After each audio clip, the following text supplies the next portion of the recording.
घूमत घूमत गांव डगरिया, नदियन के कुछ घाट नगरिया, चौपालों की ज्ञान सरिता, नित्य काम ही ध्यान सरीखा। शास्त्र ज्ञान को साधित करके, लोक में सम्मिलित करके, श्रेष्ठ को प्रस्थापित करके, परंपरा प्रवाहित करके, चंचल मन को बस में करके, तेरा तुझको अर्पण करके, लेने का ना लोभ जरा भी, एक भारत है ऐसा भी। भार लेकर बिंदु ज्ञान का, दर्शन पाया सिंधु स्नान का, नैनन से वह छवि न जाही, एक भारत है ऐसा भी।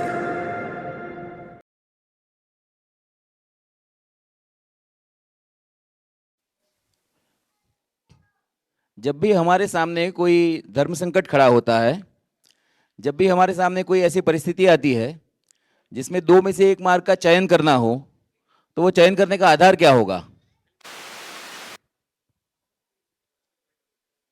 हमारे सामने दो परिस्थिति है, ये करूं या ये करूं, तो किस आधार से हम निश्चित करेंगे कि हमें कौन सा काम करना चाहिए?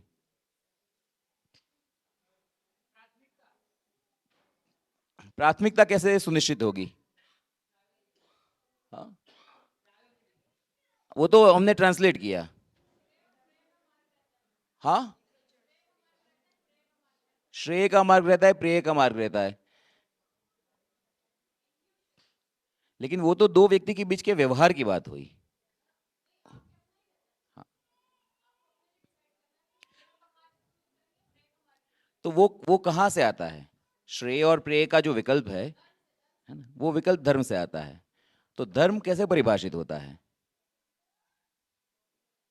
धर्म एक तो हमारी चेतना में बसा है, और दूसरा कि विधिवत धर्म का अध्ययन भी शास्त्रों के आधार से होता है।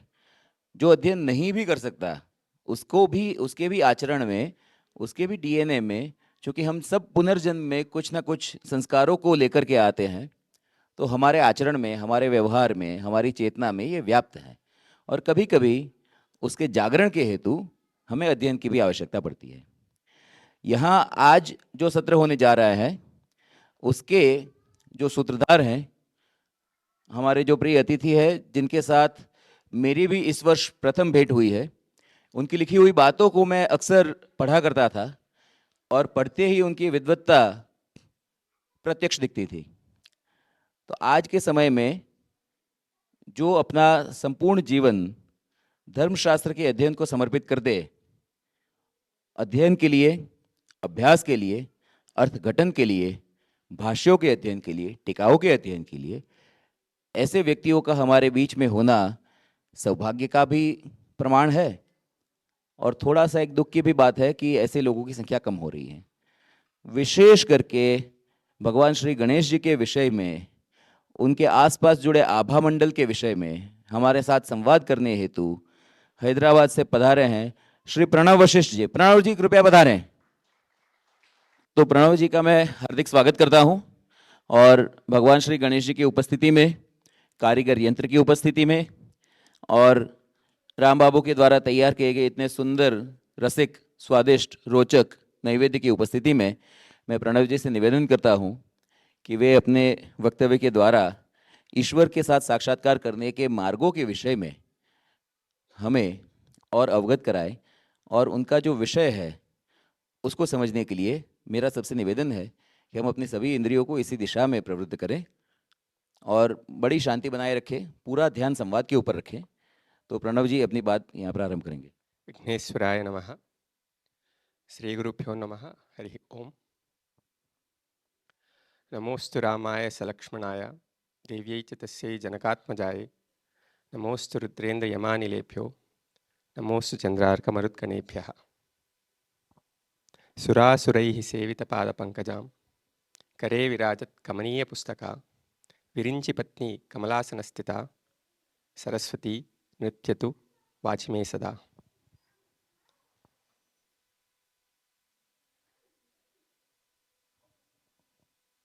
ये मेरा पहली बार है इस गणेश वंदना की माहौल को अनुभव करने का। एक अच्छा दिन था जब आशुतोष जी ने मुझे फ़ोन करके बताया कि हमारा एक कार्यक्रम है गणेश वंदना, और आपको आमंत्रित करना चाहता हूँ कि आप यहाँ पर आके कुछ बात बताएं। तो पहली बार जब गणेश वंदना की नाम ही सुना तो इसको निराकार करने का कोई गुंजाइश ही नहीं रहती, क्योंकि गणेश वंदना के बिना हम कुछ भी, किसी का शुरुआत भी नहीं कर सकते। तो उसके बाद मैंने गणेश वंदना परिवार के बारे में और इस कार्यक्रम के बारे में थोड़ा बहुत जानकारी प्राप्त किया, और तब मुझे ऐसा लगा कि मेरा अध्ययन का अंश है धर्मशास्त्र और भारत संविधान। तो अ, शास्त्रीय दृष्टि के बारे में कल के सत्र में डॉक्टर सुश्रुति जी ने कई बात आपके सामने रखी है। तो उन्होंने मार्गी और देशी के बारे में थोड़ा बहुत दिशा की प्राप्त हम सभी को करवाया। तो उसी अंश को मैं जैसा समझता हूँ वो आपके सामने प्रस्तुत करना चाहता हूँ। मेरा जो ये शीर्षक जो इस वक्तव्य का रखा है वो है गण, गणन, गणित, गण्य, गणेश वंदनम, सर्व विघ्नोपशमनम। तो इसमें जब भी हम गणेश जी के बारे में, गणपति के बारे में सोचते हैं, पहली प्रश्न है कि ये गण क्या है। और वेदों में तो गणानाम त्वा गणपातिम कहा गया है। तो ये जो गण की सामान्य अर्थ तो समूह है, तो हम भी यहाँ पर एक समूह के स्थिति में ही उपस्थित हैं। समूह कितने प्रकार के होते हैं, उन सभी का अधिपति गणपति है। तो अगर हम कुछ कार्य करना चाहते हैं तो आप देखें तो सभी कार्यों में पहला पूजन तो गणेश जी की ही करते हैं। वो इसलिए भी है क्योंकि जहाँ जहाँ कुछ कार्य की सोच करते हैं वहाँ वहाँ आपको गणों की प्रशस्ति हमारे सामने ज़रूर आती है। किस तरह के गण? एक तो अगर हम अपने शरीर में देखें तो अंगों की भी एक गण समूह है। उसी तरह आप एक समाज में देखें तो जो भी कार्य, जैसे सबसे श्रेष्ठ कार्य तो यज्ञ बताया गया है, और यज्ञों ही श्रेष्ठतमम कर्म, ऐसा हमें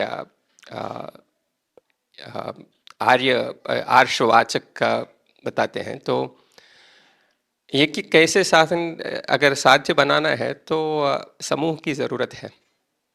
और एक और बात तो यही है कि हम तो अभी कलयुग में हैं, तो कलयुग में अगर शक्ति चाहिए तो कहते हैं कि संघे शक्ति कलौ युगे, एक संघ भी एक समूह है। तो हम जो भी कार्य की सिद्धि के लिए हम प्रयास करना चाहते हैं उसमें कितने सारे गण हैं वो अगर हम पहचानते हैं और उसकी वंदना करते हैं तो गणेश वंदना में वो पहली बात होगी।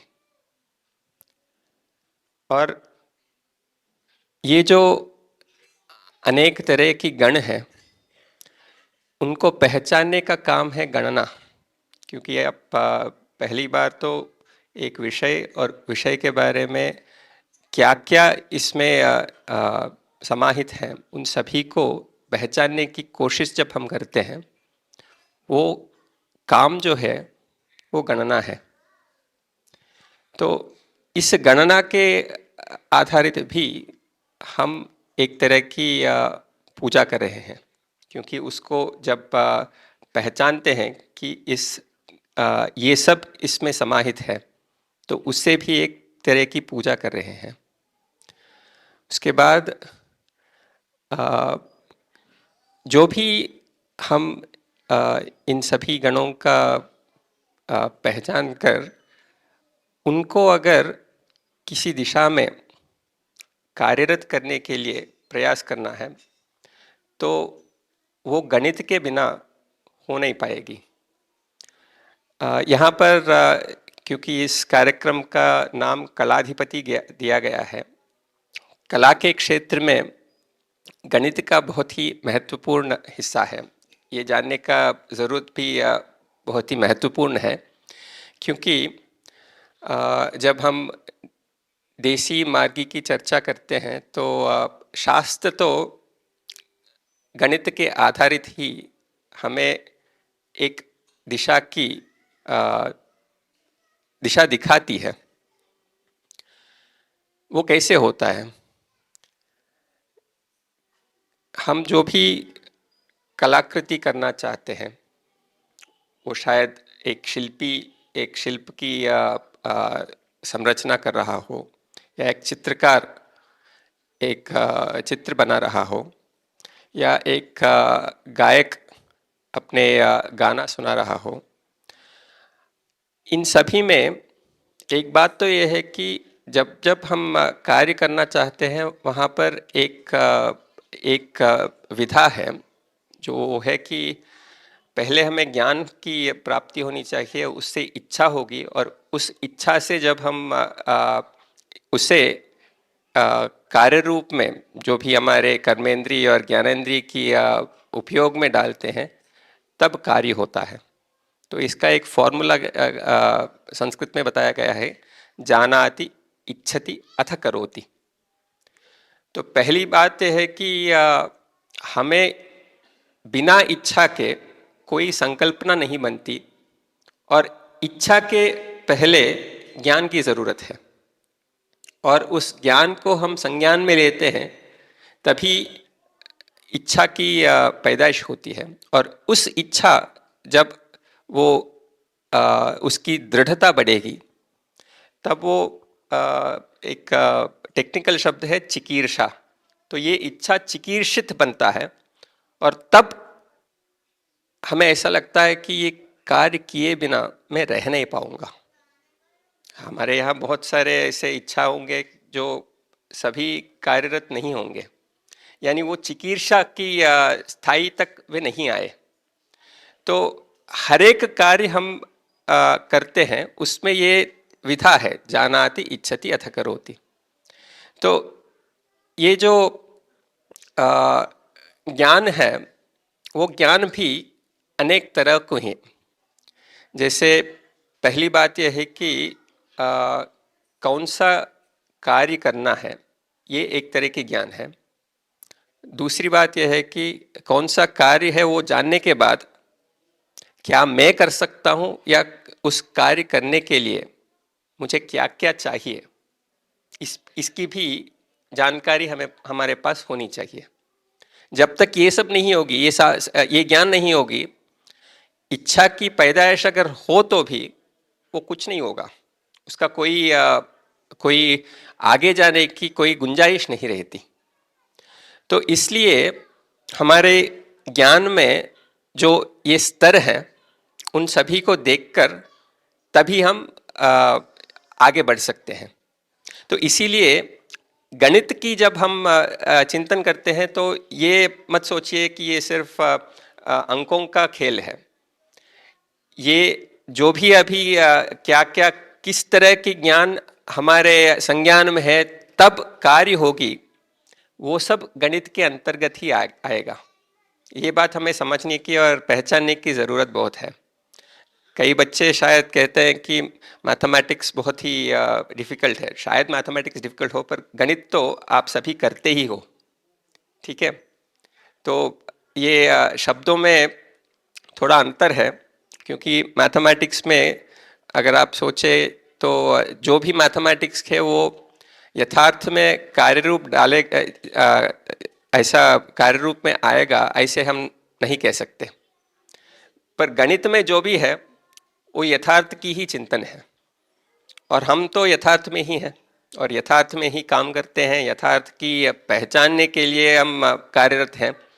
तो इस दृष्टि से हमें ये ज़रूर याद रखनी है कि गणित एक महत्वपूर्ण चीज़ है। और दूसरी बात है कि हमारी इच्छा जो है वो मन में है। जैसे एक शिल्पी अगर एक गणेश जी की मूर्ति बनाना चाहता हो, या एक लक्ष्मी जी की मूर्ति या पार्वती जी की मूर्ति बनाना चाहता हो, तो वो किस रूप से और कैसे कर सकता है, ये एक बार आप सोचिए। अभी आप अगर पाश्चात्य दृष्टि से देखा जाए तो पाश्चात्य लोग कहते हैं कि देवी है तो उनका भी थोड़ा कदर है कि वो देवी के बारे में हम बात कर रहे हैं, तो हमारी दृष्टि में सबसे सुंदर कौन है उसको हमारे सामने रखकर उसको देखकर हम मूर्ति बनाते हैं। तो ऐसी एक दृष्टि है। आजकल के आर्ट स्कूल में भी ऐसे भी पढ़ाते हैं कि एक लाइव मॉडल को सामने रख के उसका चित्रण करना या उसका स्कल्पटिंग करना, ये बात बताते हैं। एक बात देखिए, हमारी मन में जो विषय है, मन में आप यथार्थ में क्या कर सकते हैं उससे भी ज़्यादा सोच सकते हैं। और मन की जो विषय है वो अगर आप यथार्थ में कार्य रूप में लाना चाहते हो, तो मन का जो, अगर मैथमेटिक्स की भाषा में बोलूं तो उसका कार्डिनलिटी ज़्यादा है। यानी जिन जिन शब्दों की ये विषयों की चर्चा आपके मन में चलती है वो सभी आप यहाँ पर उतर नहीं सकते। देखिए, आपके मन में एक रंग आ गया, क्या वो रंग में अपने सामने यथार्थ में उसका मैं बना सकता हूँ कि नहीं? जो भी हम यथार्थ में जो पत्ते हैं या जो फूल है या इन सभी से वो रंग मेरे मन में जो है वो मैं ला सकता हूँ कि नहीं, एक प्रश्न है। बहुत सारे समय ऐसा होता है कि हमारे मन में जो विषय है उसको हम यथार्थ में खड़े नहीं कर सकते।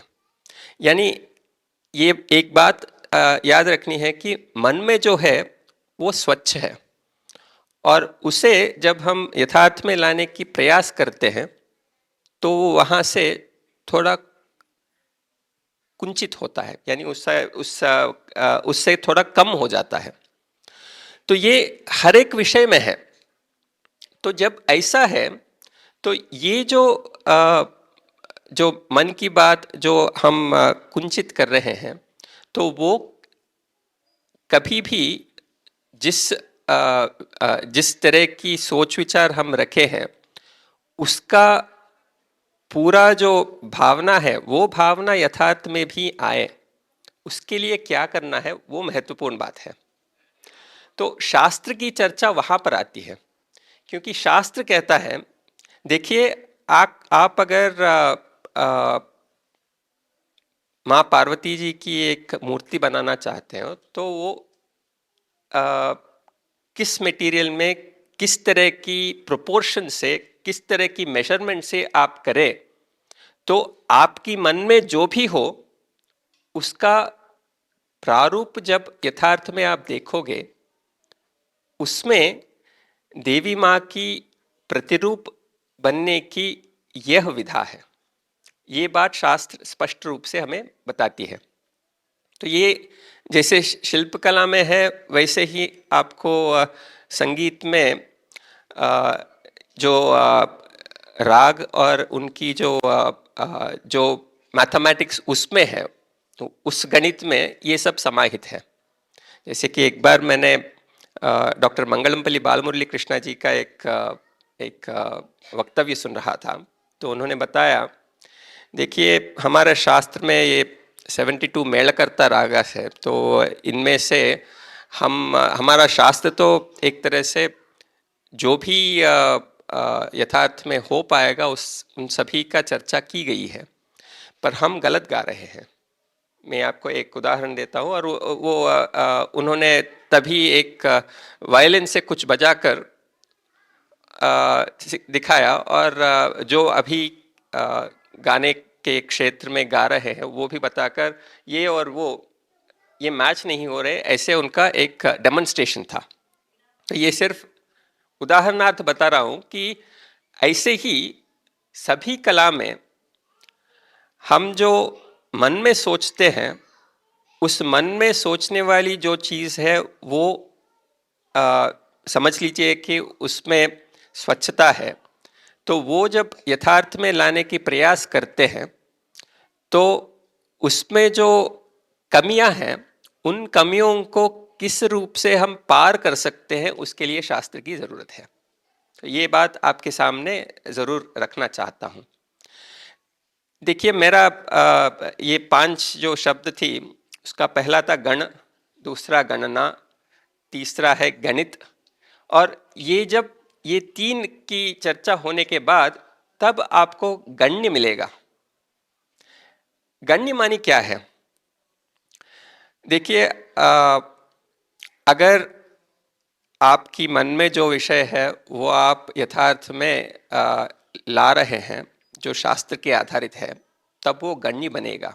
गण्य मानी आप इसको नोटिस करेंगे, ये कुछ है, यहाँ पर कुछ है, मैं इसका कभी भी मैं I can not dismiss it, तो वो गण्य बनेगी। तो ये गण्य जब बनने की चेष्टा जो है, क्योंकि हमारा सारा प्रयास यही होता है कि हम जो करते हैं वो गण्य हो, नगण्य नहीं। क्योंकि एक कार्य में लगभग आप 3 घंटे या 3 महीने, 3 साल, 50 साल लगा दे और कुछ निकला नहीं, वो तो अच्छी बात नहीं है।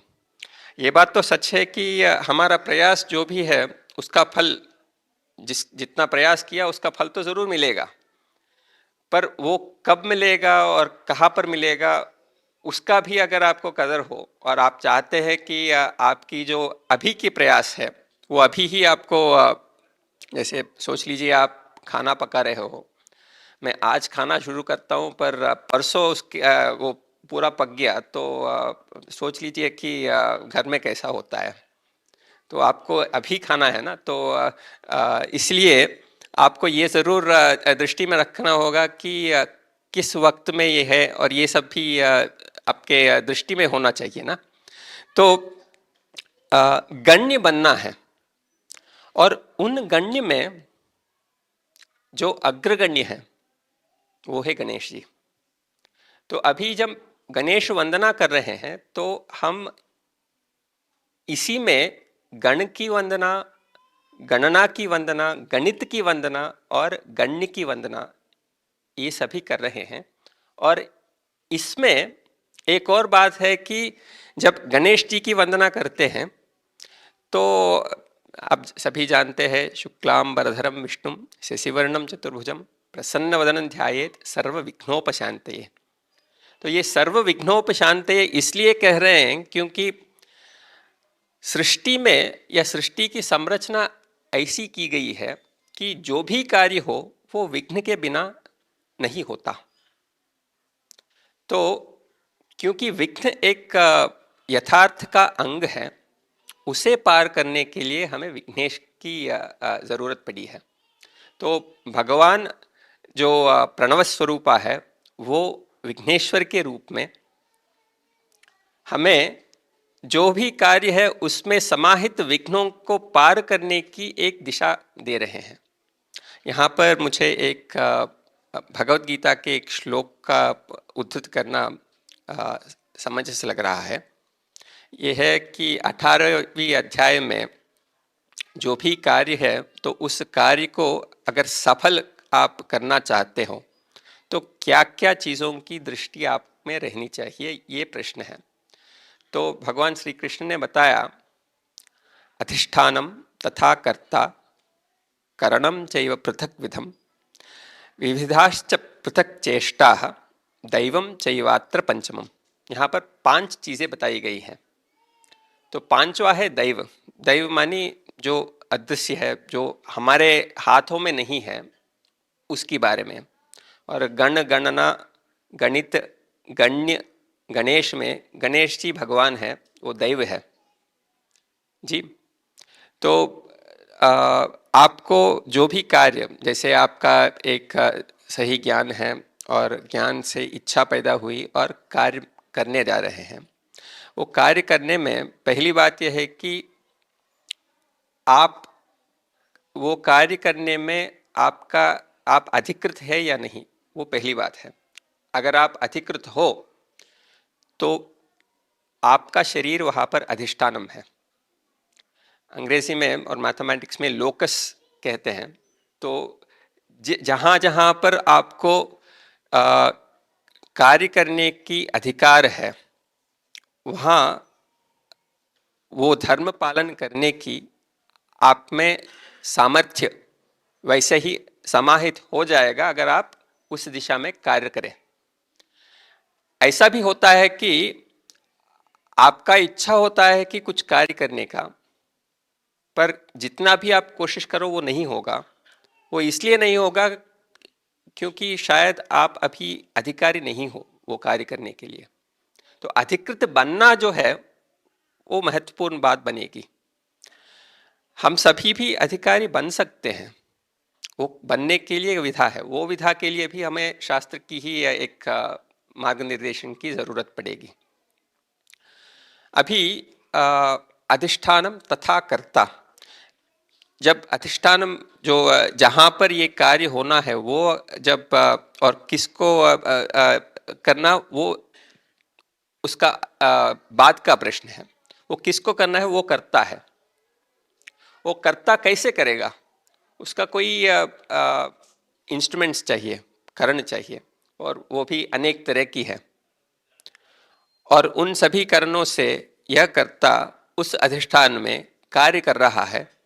कैसे कर रहा है? अनेक चेष्टा से कर रहा है, हाथों से, पैरों से, मन से, वाक से, इन सभी से कुछ चेष्टाओं से वो कार्य कर रहा है। अगर ये सभी भी जिस कार्य जिस कार्य की सिद्धि के लिए हम कर रहे हैं, वो कार्य सिद्धि में ये सब अगर सही दिशा में है, तब भी कार्य की सिद्धि कभी कभी नहीं हो पाता। यानी तब दैव हमारे साथ नहीं है, ये भावना हमारे मन में आनी चाहिए। आप सभी जानते हैं, रामायण में दशरथ जी का एक संकल्प था राम जी को युवराज बनाने का, और उसका मुहूर्त भी कौन निकाला? वशिष्ठ जी ने निकाला। सभी लोग समझते थे कि हाँ ये हो जाएगा, क्यों नहीं होगा। पर रातों रात पूरा माहौल बदल गया, रातों रात बदल गया। तो तब वहाँ जाके देखें तो राम जी वनवास के लिए जाने के लिए तैयार हो गए, पर लक्ष्मण जी वैसे नहीं थे। उन्होंने कहा तुम ऐसे कैसे बात करते हो, ये देखो तुम तो समर्थ हो, असमर्थ के तरह ऐसे वनवास जाने के लिए क्या कहते हो? ये क्षात्र धर्म है, ये राजा अभी पागल हो गया है, इसे पहले हटा दो, मार दो, यानी पिताजी को मार दो और तुम राजा बनो। ये बात लक्ष्मण जी कह रहे हैं। तो वो भी कह रहा है कि देखो ये क्षात्र धर्म है, ये बात मैं ऐसे नहीं कह रहा हूँ, ये क्षात्र धर्म है, इसीलिए मैं कह रहा हूँ कि और तुम तो समर्थ हो, तुम ये क्यों नहीं करते? तो लक्ष्मण जी तो आप जानते हैं वो शेषनाग की अवतार है, तो वो ऐसे भुस भुस भुस कहते हैं, वो बोल रहा था कि गुस्से में। तो ये हो गया कि राम जी कहे देखो रातों रात अगर ये सब बदल गया है, हमें समझनी चाहिए कि यहाँ पर दैव हमारे साथ नहीं है, और दैव तो अदृश्य है, तो उससे तुम क्या लड़ोगे? देखो हमारा पिताजी यहाँ पर हमारा शत्रु नहीं है। दैव को कोई भी समझदार व्यक्ति शत्रु नहीं मानता, क्योंकि दैव को अगर शत्रु मानते हो तो समझ लो कि आप ये होता ही नहीं है। तो क्योंकि दैव अदृश्य है, उसका शक्ति क्या है हमें पता नहीं है। तो इसलिए दैव से हम लड़ना नहीं करनी चाहिए। तो अब के लिए ये जो हो रहा है, दैव हमें एक दिशा दे रहा है, उस दिशा में हम चले। इसका बाद में लक्ष्मण जी को, भरत जी को राम जी बताते हैं। वो वो अरण्य कांड में बताते हैं कि देखो, हमारे पिताजी ने जब कैकेयी से ब्याह करने के वक्त एक वचन दिया था कि कैकेयी के पुत्र को राजा बनाने का। तो ये वचन जो है, ये बात राम जी को पता था, पर ये बात लक्ष्मण जी को बताया नहीं था, बाद में भरत जी को बताता है। ये भी हमें सीखने की एक बहुत ही विशेष बात है।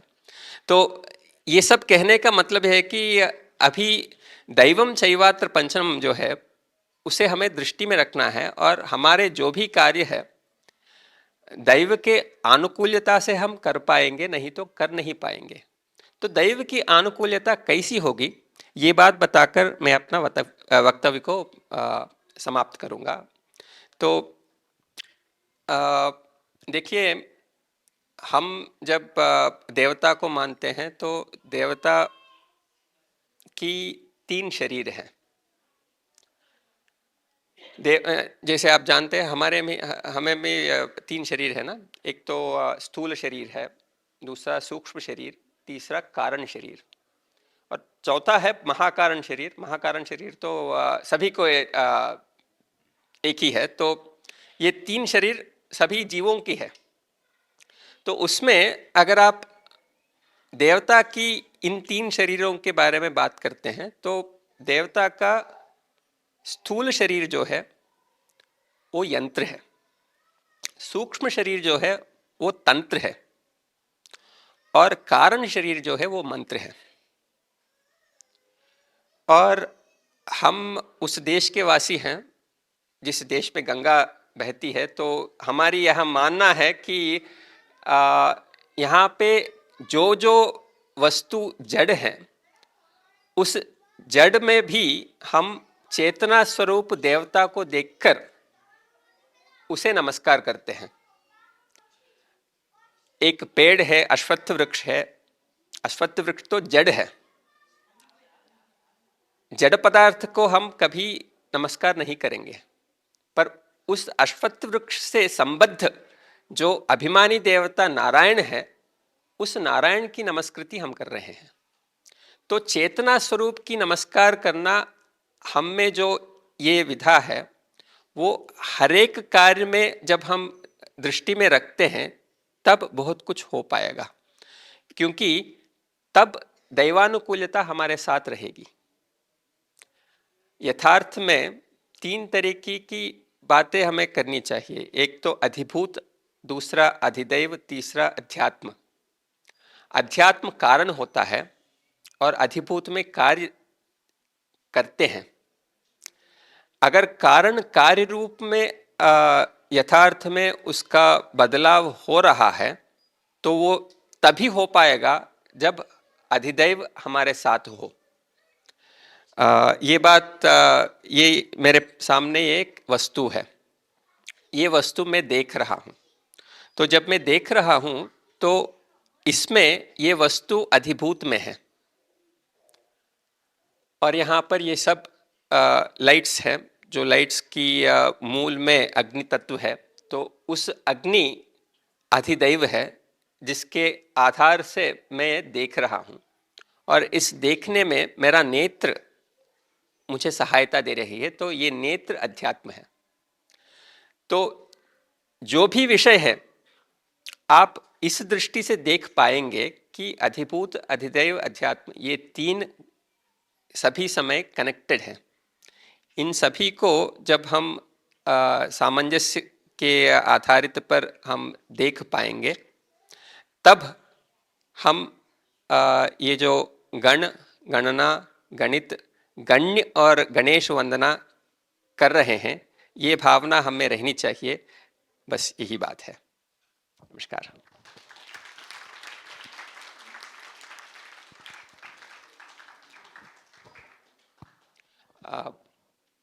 ये जो अधिदैव, अधिभूत, अधिदैव, अध्यात्म है, ये महाभारत में युधिष्ठिर को भीष्म जी ने बताया। तो महाभारत में आप इसकी चर्चा जो है वो शांति पर्व और अनुशासन पर्व में इसका है, वो आप जरूर देख सकेंगे।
और निरुपमा जी को तो कल हमने सुना था विस्तार से, उनको आज जल्दी जाना था तो वो निकल गई हैं, तो उनका तो विधिवत हम मान कर नहीं पाए हैं, लेकिन गणेश भी एक तरह से उन्हीं के परिवार का हिस्सा है, तो गणेश को भी ये हम हस्तलिखित प्रत अर्पण करते हैं, गणेश को और निरुपमा जी को।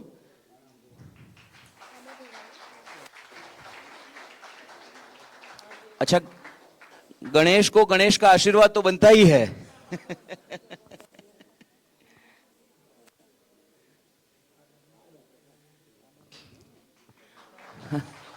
अरे नहीं नहीं नहीं नहीं गणेश गणेश नहीं नहीं नहीं नहीं ऐसा नहीं होता, लाओ नहीं लाओ। ये है हमारे गुजरात के ही कारीगर का है। तो ये सब संपूर्ण बाम्बू केंद्र, निरुपमा चाय, गणेश, आप सबके लिए बहुत बहुत धन्यवाद यहाँ आने के लिए। धन्यवाद। आप जो बाम्बू का काम यहाँ पर देख रहे हैं ना, संपूर्ण बाम्बू केंद्र का काम, तो गणेश जी वहाँ पर पिछले कई सालों से काम कर रहे हैं। बाम्बू के सारे स्ट्रक्चर्स, बाम्बू की सारी प्रोडक्ट्स और बाम्बू से कैसे क्या क्या काम किया जाता है उसके ऊपर काम करते हैं। बाम्बू की राखी भी वो बनाते हैं। आज से 6 वर्ष पहले हमारे गांव में भी आ चुके हैं। हाँ, मोदी जी को भी बांस की राखी उन्होंने बांधी है।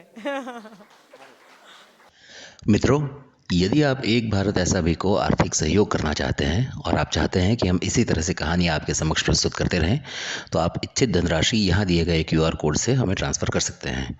और यदि आपके मन में कोई भी प्रश्न है, कोई भी सुझाव है, तो यहाँ दिए गए email ID पर हमसे संपर्क कर सकते हैं। धन्यवाद।